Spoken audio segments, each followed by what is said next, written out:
Jesus loves us to be happy. Jesus wants us always to be whole, to be happy, and to be perfectly happy.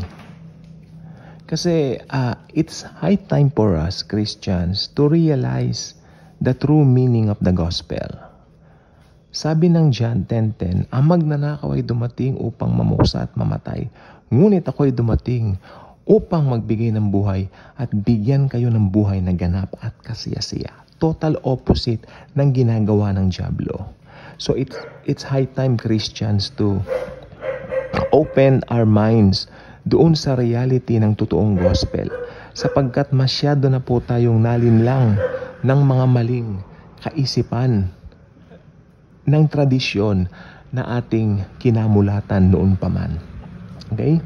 So, gusto ko lang pong sabihin po sa inyo, ang Panginoong Hesukristo ay nalulugod kung nable-bless tayo. Nalulugod siya kung na-enjoy natin ang mga hobbies natin. Nalulugod siya kung nakikita niyang napaparangalan naman siya sa mga bagay na ginagawa natin. Okay, kasi sasabihin nila, ang mundo, ganito ang mundo. Ang mundo yun. Ang pinag-uusapan kasi natin dito, yung mga believers. Alam niyo, nung naging believer tayo, kung ang ilong natin ay pango pa rin naman ngayon. Kung ang ilong mo ay matangos, nung naborn again ka, matangos pa rin ngayon. Kung matangos natin, matangos pa. Ibig sabihin, yung outer the same yan eh. Ang pinalitan ni Jesus dyan, yung loob mo, yung iyong spirit, yung kaluluwa mo, yan ang binago. Nasa Roma chapter 10 verse 10 yan, basahin po ninyo. Ang katawang natin ito ay subject pa rin sa decay. Pero yung spirit natin yan, perfect na yan. Dahil yung perfection yan, yun yung perfection na inilagay sa atin. Imputed yan. Hindi yan pinaghirapan mo, hindi yan pinagtrabahuan mo. Kaya yung mga ibang Kristiyano, yung mga extreme, sabi nila, kailangan daw laging ang suot pa magsisimba, kailangan daw proper, naka kung ano-ano. Unang-una, mali naman yung may institutional church, tapos magsusuot pa na. Meron pa nga dito eh, hindi ko na po sasabihin. Pero samahang Kristiyano rin po sila. Ang init-init nung place nila, hindi po ako nag-eksera. Summer na summer, nakatay, naka-Amerikana, walang aircon. Pero lahat sila, yung mga lalaki nakatay. Tapos bawal magtaas ng kamay sa kanila kung nagpupuri sa Panginoon. Ako, I love raising my hands, praising Jesus. Sila bawal. Magagalit yung pastor nila. At saka ang Bible nila, King James Version lang. Malamang may idea na kayo kung anong klaseng samahan ito. I love these people sapagkat nung bata kami, alam nyo itong mga taong ito, itong samahan na ito, ay nagpapalabas ng mga pelikula tungkol kay Jesus. Ang pinalabas nila dati, nagpunta sila dito sa place namin. Meron silang dalang projector. Tapos pinalabas nila yung pelikulang The Living Bible. Ginawa yung pelikula 1952. Pero ang galing nila kasi idinab nila sa Tagalog yung portion ng Passion ni Jesus. Ang ganda. Ang ganda ng pagkadab. So, nagtatagalog si Jesus dun sa pelikula. So, nakapagtawag, maliit pa kami mga bata noon, nakapagtawag sila. So, nandun kami noon. They're very passionate about the gospel also. Once save, always save ang turo nila. Pero yung paraan ng kanilang sanctification, naniniwala sila na kailangan gagawin mo by your own. So, yan po, dun pumasok yung mali. Kasi ako naniniwala ako, yung salvation at saka yung sanctification, pareho yan, work ni Jesus lahat yan. Wala tayong gagawin. Naniniwala ako, including nung naniwala ka sa Panginoong Hesukristo, gawa pa rin niya yun. Basahin po ninyo yan sa 2 Corinthians chapter 5 verse 18. Very popular yung 17, di ba? If anyone is in Christ, he is now a new creation. Behold, all things have passed and behold, all becomes new, di ba? Yung 18, tingnan nyo, all this is from God. All this is from God. Lahat ng yan, naniwala ka dahil sa Diyos. Dahil sa Panginoon. Hindi ka naniwala dahil sarili kong gano'n. No. So, ayan po ang ano. Pero itong mga taong ito, na ano sila kasi, sabi ko nga po, naging religion po sila. Actually, inaatake nitong mga grupong ito, yung mga ribulto, yung mga santo. May pinuntahan po silang kakilala namin na, banggitin na po natin, mga Katoliko po.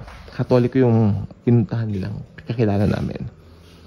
Tapos, dumalo kami doon sa, anong yon, doon sa matandang yon. Tapos nalaman nila, born again ako. Mabuti ka pa kahit born again ka, hindi mo binabanatan itong mga santo ko, ganun-ganun. Ay sabi ko, sa bahay nga namin, marami kaming santo ako. Hindi naman nakaka-apekto ng salvation yan, kako. Kung may santo ka, gusto mo may santong, maski punuin mo pa ng santong bahay mo, kako, okay lang yan. Hindi mawawala ang salvation mo dyan, sabi ko. Ang importante po, Lola, tanggapin mo si Lord Jesus as Lord and Savior. Then, nag-Bible study kami sa kanila. Look at that. Yung mga santo, nandun pa rin ba? Aba, nandun pa rin. Hindi naman hassle sa akin. Ako, wala naman akong religion eh. O, kahit saan mo ako dalhin. Mag-Bible study tayo, pag-usapan natin si Jesus. I'm not after religion. I'm not after that. I am a happy person. Okay? I am a free person. Diba?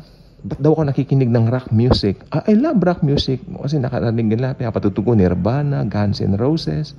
I love it. Ako. Kristiyano ako. I love it. I'm a free Christian. Worldly ba? Hindi, I don't think so. Lalo ko nga minahal si Lord Jesus eh. Sapagkat nalalaman ko, it's all about His love for me and not my love for Him. Ako po ay napasama din sa mga taong nakaintindihan naman nila ang grace. Pero sa kabila ng lahat, nandun pa rin yung pag-obey nila doon sa pastor nila. Which is kung ano yung sasabihin ng pastor nila, talaga naman pong gagawin nila. Then na-realize ko, yung mga pinapagawa, unbiblical at wala sa Bible.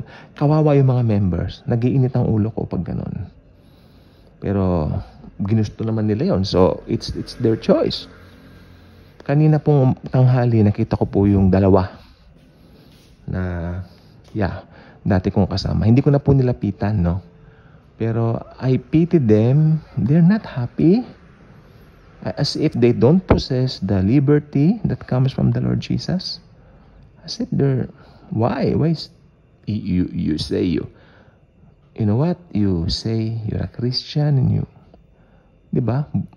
You have this liberty, you have this joy, and then I saw you that parang, alam niyo, parang haggard. They look haggard and they look not so nice, I guess. But siyempre pinag-pray ko rin po. Kasi only the grace of Jesus can really transform a person. Alam niyo po ba, from the inside out,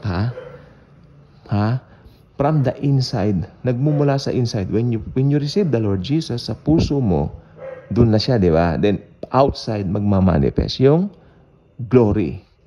Makikita ng mga tao, uy, may glory, may kakaiba sa'yo. Hindi ko maintindihan, pero there's something in you that I cannot explain. Oh, ganun po yun. Ayun yung glory ni Jesus nakikita sa believer.